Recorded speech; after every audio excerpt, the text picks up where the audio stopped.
त्याच्यानंतर हल्ला चढवलाय तो म्हणजे संकेत यांनी. पुन्हा एकदा अमित, शेवटचा चेंडू असेल मला वाटतं या षटकातील, आणि हा सुद्धा चांगला चेंडू होता, ब्लॉक होल चेंडू.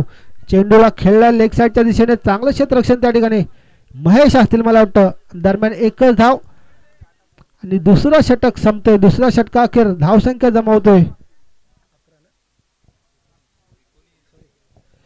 19.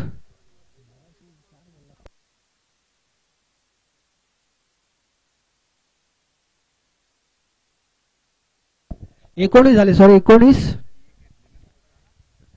2 षटक संपतात.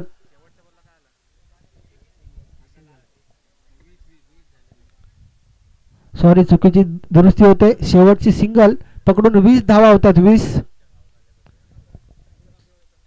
आणि मला वाटतं आता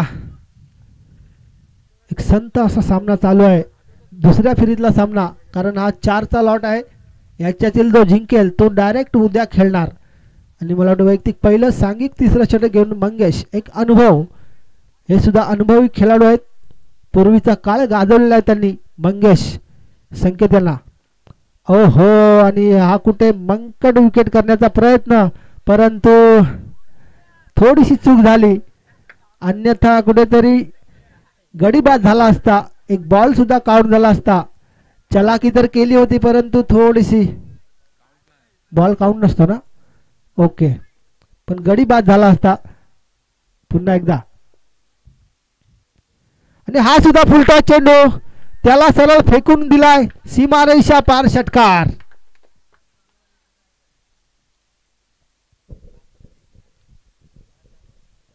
नक्कीच चांगला फटकेबाजी होताना पाहायला मिळते संकेतच्या माध्यमातून. जर पाहिलं ना तर खऱ्या अर्थानं हा देखील मोठा फटका येताना पाहायला मिळाला. या षटकाराच्या मदतीने धावफलक आपण जर पाहिलं ना तर खऱ्या अर्थानं 26 ही धावसंख्या धावफलकावरती. नक्कीच चांगली वैयक्तिक 22 धावांवरती खेळताना पाहायला मिळतोय संकेत. त्याचबरोबरीनं मंगेश गोलंदाज मार्गवर सज्ज पाहायला मिळतोय. पुन्हा एकदा ओपीचा चेंडू होता, चेंडूला पाठवलं, पुन्हा एकदा पाहावं लागेल. चेंडू चाललाय समोरच्या दिशेने, मधोमध सीमारेषा बाहेर. हा येतो एक मोठा फटका 6 धावांसाठी. फटकेबाजी चांगली होताना पाहायला मिळते संख्येच्या माध्यमातून. जर खऱ्या अर्थानं हा बॅक टू बॅक दुसरा षटका पाहायला मिळाला. या षटकामध्ये आपण जर पाहिलं ना तर 32 ही धावसंख्या धावफलकावरती. शेवटचं शतक आहे. शेवटचं शतक जर पाहिलं तर याच पद्धतीचं ओळखलं जातं. पुन्हा एकदा आक्रमण केलं, पुन्हा एकदा सीमारेषा बाहेर. हा फटका जातोय.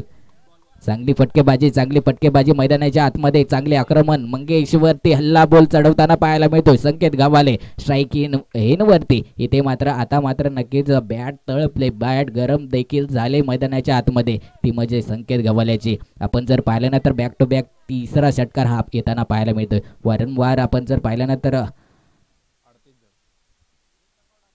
38 ही धावसंख्या धावफलकावरती पाहायला मिळते. पुन्हा एकदा हा चेंडू पाहावा लागेल, पंचांची वाट पाहावी लागेल. इथे मात्र पंच आम्हाला सांगतील वाईट चेंडू असेल. एकूण 2 धावा धावफलकावरती ॲड केले जातील आणि या 2 धावेच्या मदतीने धावफलक आपण जर पाहिलं ना तर 40 ही धावसंख्या धावफलकावरती. एक मजबूत स्थिती एक पाहिली ना तर आपण जर पाहिली चांगली रणनीती आखताना पाहायला मिळतोय सुडकोली बी हा संघ.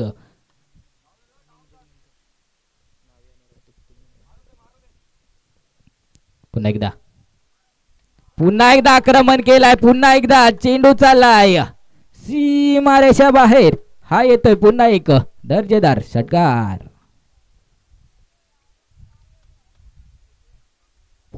आपण या इनिंग ब्रेक नंतर दोन्ही संघांनी तयार राहायचं आहे. न्हावे आणि रोट नाणेफेकीचा कौल करण्यासाठी यायचा इनिंग ब्रेक मध्ये.